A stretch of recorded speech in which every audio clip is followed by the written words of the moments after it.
This is Culture Unmasked. I'm Madison Hawthorne with Golden Tree Publishing, and I'm here with Ray.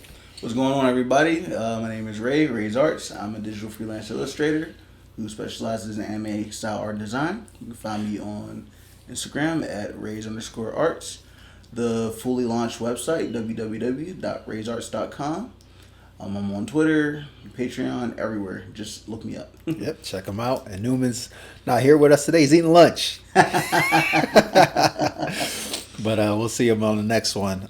You can find us at goldentreepublishing.com, as well as Golden Tree Publishing on Facebook and Instagram, and Twitter as well. So check us out there. You can check out all our comics there as well. But I guess we'll get right into it. I know it's been a while, so I'm sure there's plenty of things that you've seen. There's plenty of things that I've seen. But, things of note. Man, bam! My boy Sonic. Look, if you haven't seen the second movie, you gotta show him the chain though too. Oh yeah. You got Tails and Sonic and an R as well for Ray's Arts. Although I should think about getting my logo turned into a chain, a charm. That would be dope. I might do that. But if you haven't seen the Sonic movie too, like certain people in this room, you're missing out. You're missing out on the #1 movie in America right now, actually. I also saw Everything Everywhere All at Once. Really good movie. It is? Yeah. That's the like karate martial arts joint. Multiverse movie. Yeah. Like really, really well done. I'm probably gonna see that again at some point. Is that an American movie or is that a foreign? It's both. Like they mostly speak English, but they do have they do speak Chinese in there a bit, and they have subtitles for it. Oh, okay. Yeah. But really, really well done. Great characters. Great story. Just great action sequences. It's great. It's great. I will say that if that movie was more popular with its marketing, it might have done Sonic numbers. But I think that because like it's a niche market. It's not for families. Yeah, like it's definitely for adults. But I've seen nothing but really good cinema lately. So I'm happy about that. That's good. Yeah. Trying to think. Spy Family is out. Anime? Yeah. Okay, I haven't read the manga, so I don't even. Neither have I. I'm so glad I didn't. Oh yeah. Yeah, the first 2 episodes are out, and it's really well done. My boy Kurt Ritchie actually had a live stream on Twitch for the English dub premiere for episode 1. I was surprised that they were able to get the dub out so quickly, but it seems to be doing well. So yeah, now Spy Family is definitely going to be the #1 hit for this summer. For this spring.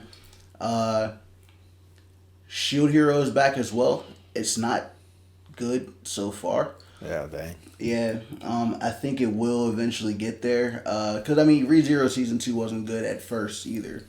So I think we just got to give it a little bit of patience. Visual novels being adapted into anime, one, they typically skip a lot of content just because of how long visual novels are. Right. But, 2, some arcs are hits, some arcs are misses, but like you have to kind of adapt the important stuff so that you can get the relevant bits for the hitter part. So I think the Shield Hero will make a comeback. Oh, okay. Yeah. And I think that's pretty much it, honestly. Oh yeah. Yeah. Oh jeez, I thought you would have a lot more. Nah.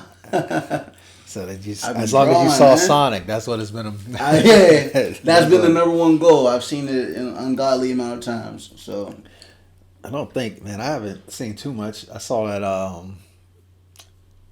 Fantastic Beasts, Crimes of Grindelwald, Secrets of Dumbledore. Yeah. Thing. How was that? It was all right.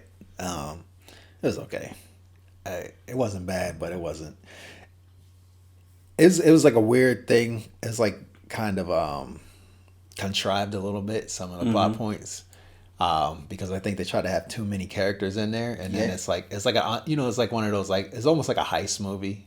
in many ways, where it's like you put the team together and Mm-hmm. and you do it. But it's like then they didn't have enough room though for each character. So like some characters just were like kind of like why were they? You know what I mean? They didn't do anything like what they were supposed to do. Like you could tell they just couldn't fit it in. And I guess the time they wanted to make the movie, so it was like okay, but I mean it wasn't bad. I would say is the worst of the three. Okay. Of those, because I really thought the first two were pretty good, and this one was just okay.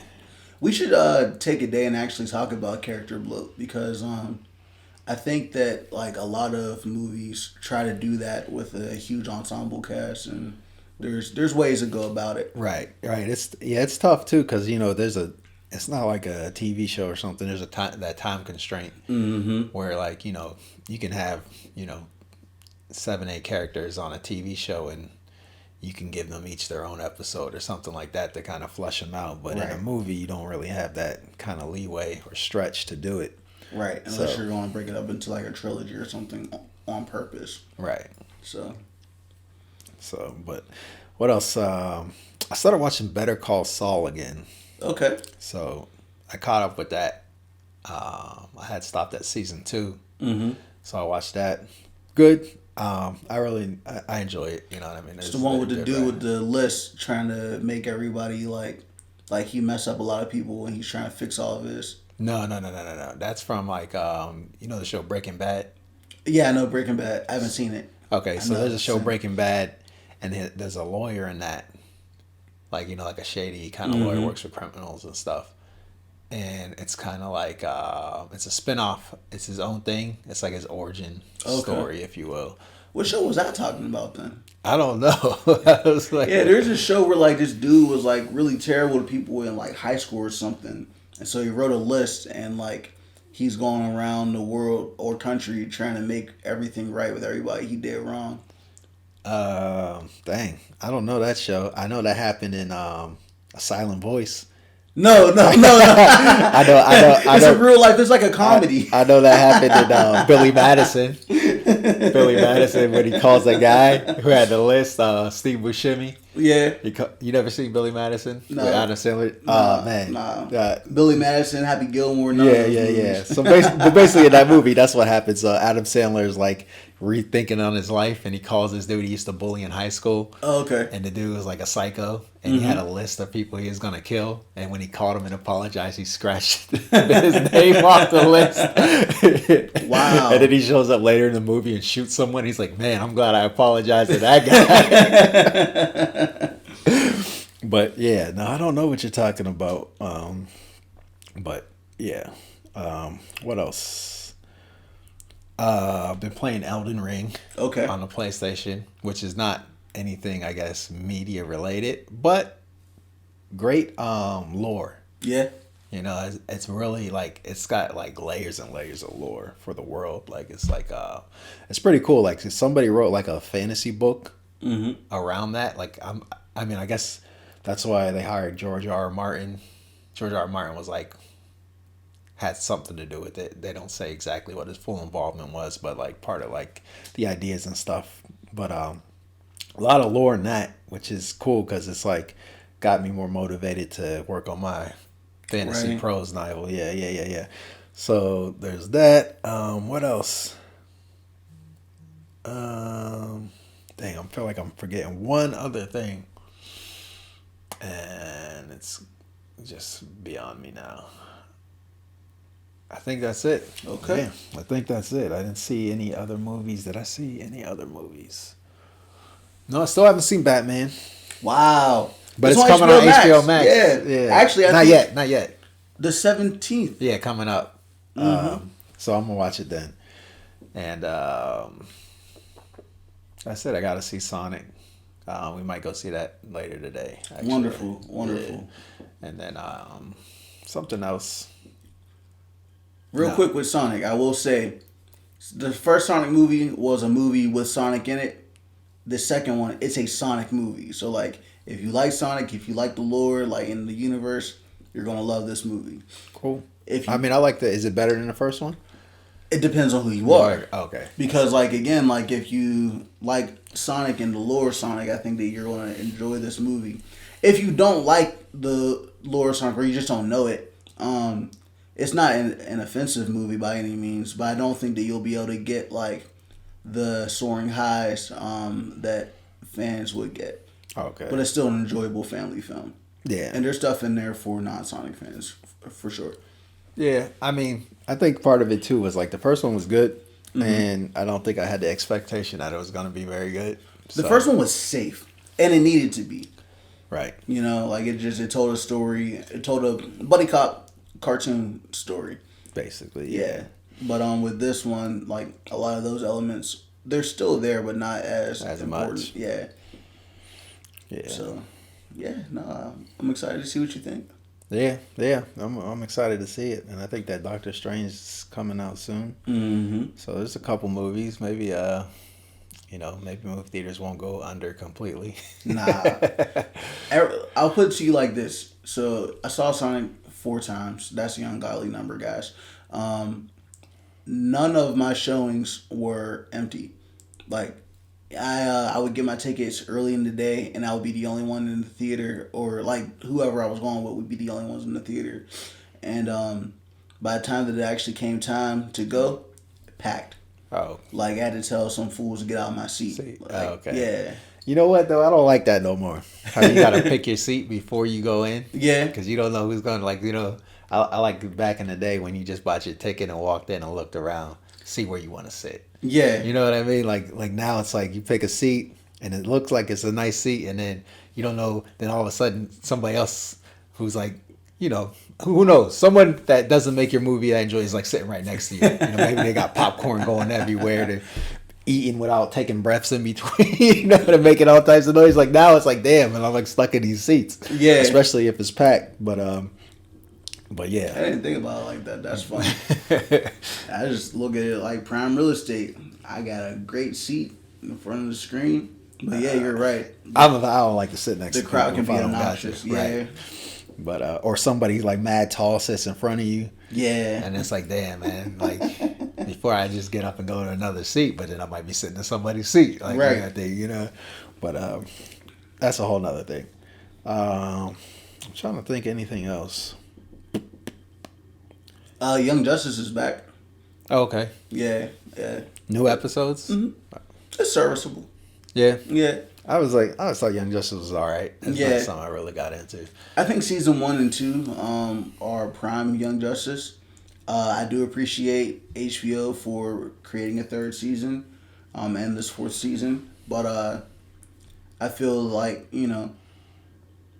certain stories you don't need to drag on, and Young Justice is one of them. Okay. Yeah. Yeah. Miss the old Justice League. Yeah. From Cartoon Network. I agree that with you. That was good, yeah. Mm-hmm. That's Justice League and Justice League Unlimited. Both. Yeah, those are both good. I think that's it. I guess we could move on to the main thing, and I guess today I just want to talk a little bit about your stories and like writing things that you actually like are passionate about versus trying to write things that are capturing a moment in time or that are hot now. Like, you know what I mean? Like it's like usually like, all right, it's like, okay, like what's hot now? So let's just say like, okay, like zombies is always a perfect example, right? Yeah. Or like vampires and those things where it's like, okay, vampires had their run in like the early 20-aughts, like 2010, and then like around, actually we'll say like 2008 to like 2012. It was like vampires. And then it's like 2012, it was like zombies started to get hot. Yeah. And then it's like, but then you saw like around 2013, there'd be some new vampire stuff coming out. But it's like, it doesn't do well because like you could tell like they decided to do that after they saw how like popular like things like True Blood or something were. Or like they decided to do it after they saw, or like, and then like in the late 2018s, 19s, it's like new zombie movies or like, or even like in like 2012, 2013, it was like all these zombie movies and stuff. But now it's like if you see any zombie stuff, you can tell like sometimes it's like things that people were putting together when they saw how hot Walking Dead and stuff was versus, you know what I mean? Yeah. And it's like they kind of like missed the moment, and you wonder if like they actually like cared about that stuff. cared about that story, or if they were just like, okay, this is hot right now, so let's try to get in on it, versus just writing something that you actually care about. You know what I mean? Like, I feel like that's more how you do something that's more groundbreaking, Mm-hmm. where it's like, you know, if you're writing a story and it's like, okay, somebody says like, well, you know, that's not really what's popular right now. I mean, but you know, what makes something popular? You know what I mean? Like maybe you should look more towards like the elements of what makes a good story versus what the actual story pertains. Versus, you know, like look at the story elements. What makes a good story? You know, like great characters with, you know, depth and things like that. Yeah. Versus saying robots Yeah. are hot right now, so I'm gonna just do robots. And so even if somebody tells you like, well, you know, that idea is like, I mean, nobody's gonna care about that idea, because you know this is what's hot now, or not even this what's hot. It's just like this. I've never seen anything like this. I don't know if there's a market for it. But if that's what you're passionate about, you should probably go ahead and tell that story anyway, because it's like that's how you do something innovative too, like right, something groundbreaking or something. It's like, okay, you know, this is just I just got to tell this story, versus saying like, okay, what story can I tell that I think is gonna sell? Like you got to kind of find a happy medium in there. Right. Yeah, nah, man. I think that you know, like there's a difference between telling a story that's something that's from you and near and dear to your heart, than versus like a corporate room, people sitting down and saying, you know what the trends are saying right now? Robots. They're saying robots. We want, and usually audiences can tell whenever there's a lot of heart put into something versus you kind of just doing something for a cash grab. Right. You know, again, even with Sonic, you know, you could tell even from the first movie that this is something that was near and dear to everybody's hearts.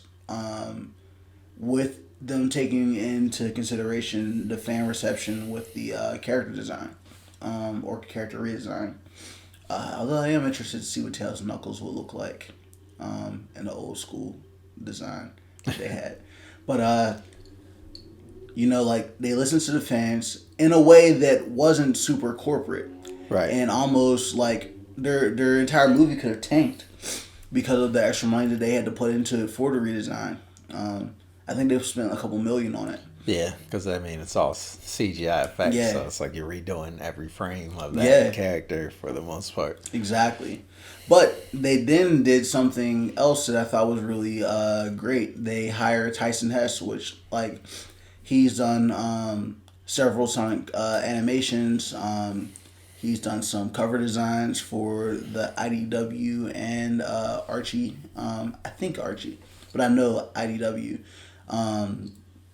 He has done like Sonic character designs and all types of stuff. Like he's been working with the character for like at least 20 years. And so when it came time for them to have the redesign, they hired someone that was passionate about Sonic, that really did know the world inside and out. And we got an amazing redesign out of it. As of recently, he did the Sonic Mania shorts and the what's it called? The Sonic Team Racing stuff and like all types of stuff. He's a beast. And he's just a good artist too. Like, dude started off doing fan comics. Like, I love those type of stories. Anyway, they took someone that like really cared about the franchise, and it worked out. Like I said, you know, like this movie wouldn't do as well if it was just a bunch of people sitting around a board table. Well, kids like Sonic, and Sonic runs fast. Right. No, like, who is Sonic? Why does he matter? What type of situations do we want to see him in? Who? What's the established lore? How can we do this in a way that's fresh and can still make families excited? There was a part where Sonic was in danger in the movie, and as an adult, I didn't care. I was just sitting there like, okay, yeah, he'll be fine. Right. But like this kid in the theaters screamed out very loudly, "Oh no, Sonic!" And I was like, wow. Like, And like, So that's that. He said he cared. yeah, the That's scene his, worked that's his really guy. well. Yeah. And you're not going to get moments like that if you're just trying to make a couple dollars. Right. You know, I think that it's really important. Even if your bottom line is obviously to make some money, at least hire some people that are going to be passionate about the project that you have at hand. Right. In order to create the story that you want, because it's that important. Yeah, I mean that kind of reminds me. That's like Castlevania on Netflix, where the main dude involved with making it had been trying to basically get it done since the early 2000s, and it just kept falling through for one reason or the other. But he was just like, "Yo, I gotta put this story together and tell it." And then finally, he got that deal with Netflix, and you can see like the passion in the in the show. And I think like especially for indie creators, like that's important too. Like, you know what I mean? Like people want to see like that you actually like care about what you're doing, and it's not just like something you're trying to make a quick buck, Right. or that like you're not necessarily that your heart's not necessarily that much into it. Like, people want to know that you really are like, you should be your biggest cheerleader essentially for your books. And it's hard to do that if you're just like writing something because you're like, okay, I can try to make this money real quick. I can try to raise a bunch of money on Kickstarter by doing this comic. Right. But it's not something that you really care about.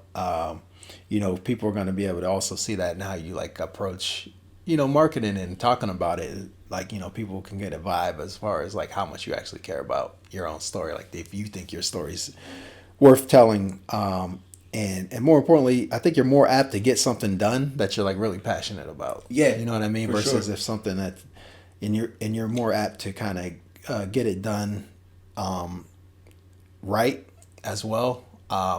Versus like if it's just something you're trying to do because you think it's like popular, or you just feel like it's like it's a good story and I think it'll sell. Versus if it's like something that's like, okay, I really got to tell this story and here's why. You know what I mean? Versus like that's kind of how I feel like especially like with basically with all my stuff. It's like like because like there's some things too that you also got to take because you do want to sell, right? So it's like you always want to balance what the market, not necessarily what the market is, but like what like where can you take something as far as like if I do this, then maybe I can't sell it as much or something like that. You do want to factor kind of that in there, but it's like if you got a vision for what you want to do, I would say just stick with that. Like you know what I mean, especially with stories, because it's really about being creative and doing something unique. There's no like new ideas, but there's just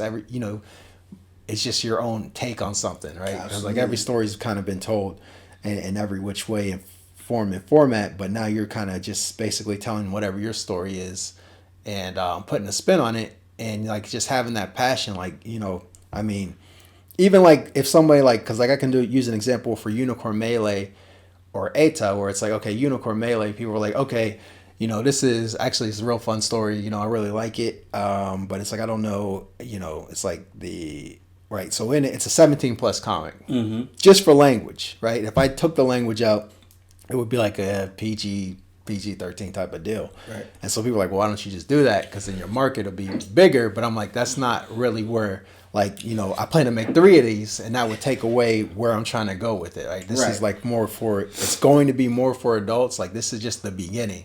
But I wanted to tell the story properly. I felt like I need to set that tone in that it's for adults in that story, in the first story initially, so that I can then take it to where I want to take it to, versus just saying like, okay, you know what, I could have more. If I could sell this to kids, I would sell a lot more, which I probably would initially. But I feel like when I do the second one, whenever that is, I might be a year or 3 years down the road. But I feel like that it's gonna pay dividends for what I did on the first one, and kind of the same way with ETA a little bit too.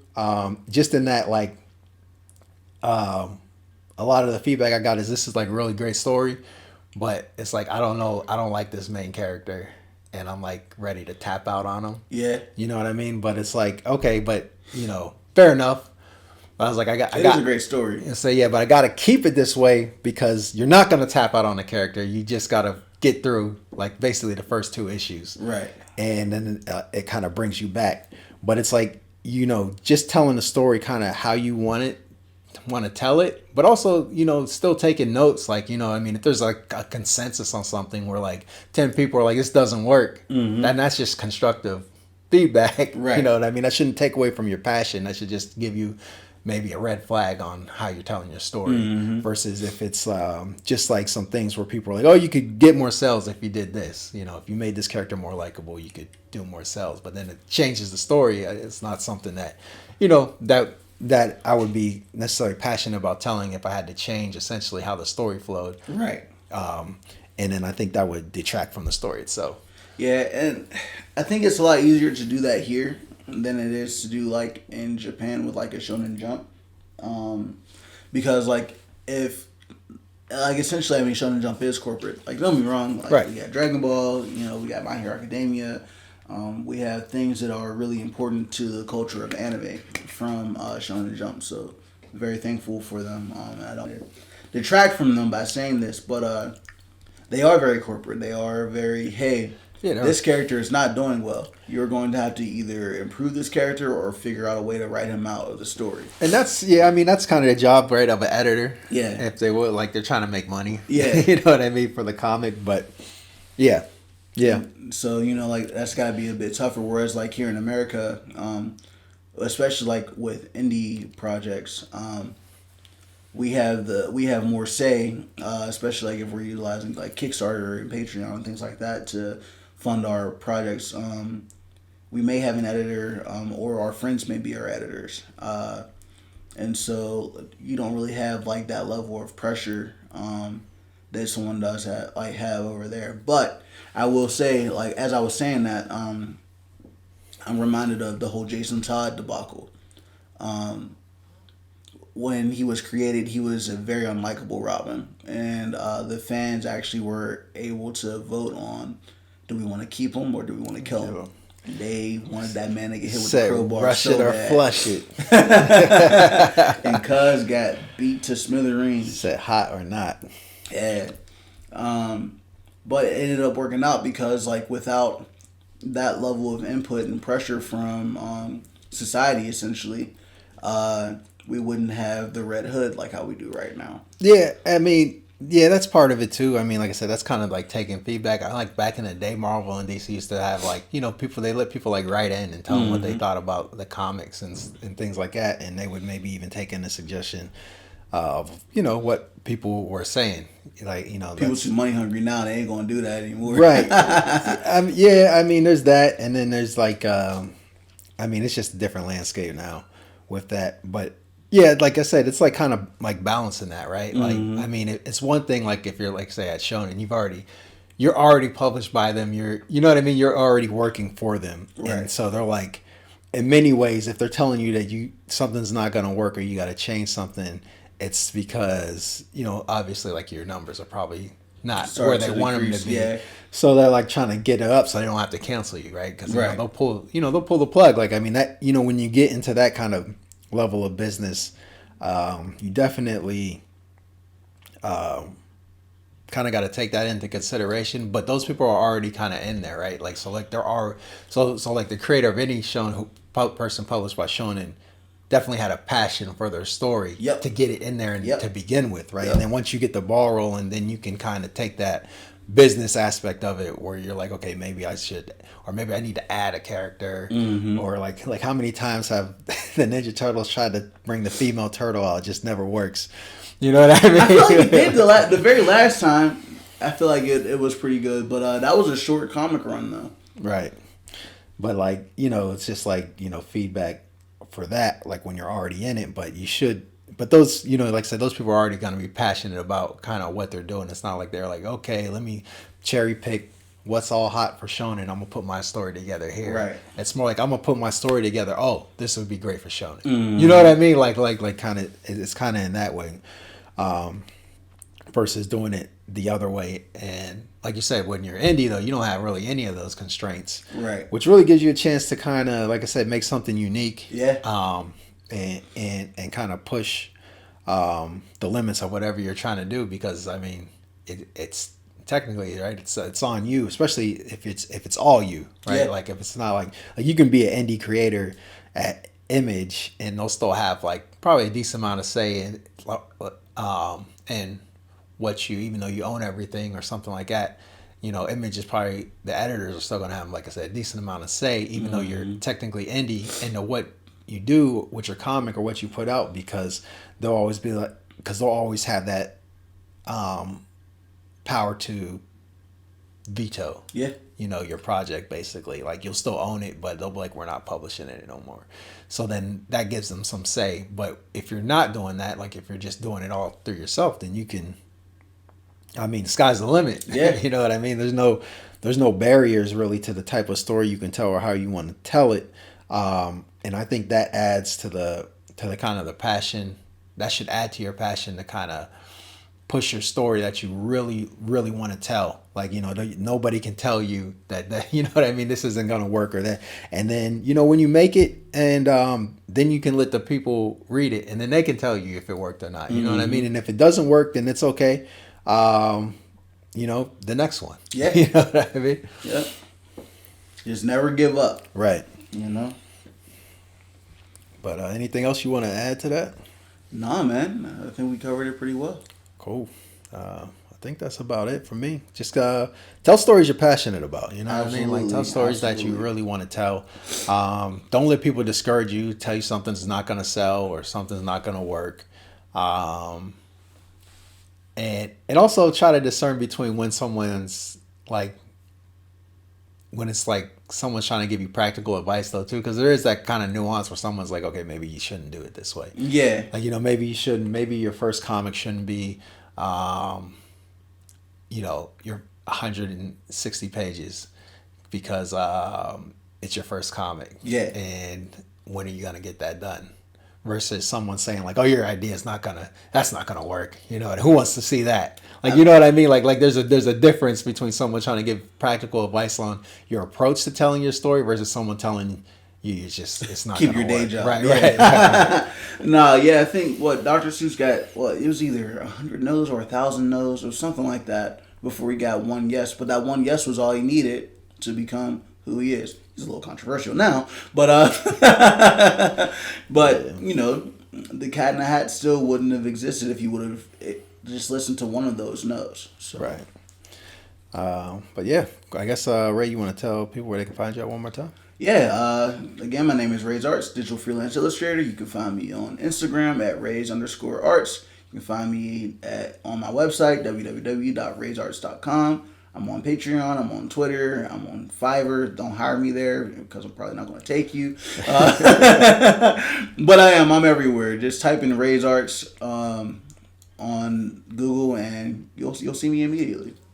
Cool. And I'm Madison Hawthorne with Golden Tree Publishing. You can find us at goldentreepublishing.com, and it's Golden Tree Publishing handle on Instagram, Facebook, and Twitter. You can get all our comics on our website, goldentreepublishing.com. And just real quick for everyone, coming soon, Power Twins. These are the promo copies, but we'll have the you can check Ray's Arts ad on there. But these are coming soon, issues 1 and 2. So be on the lookout for that. Until next time, peace. Peace.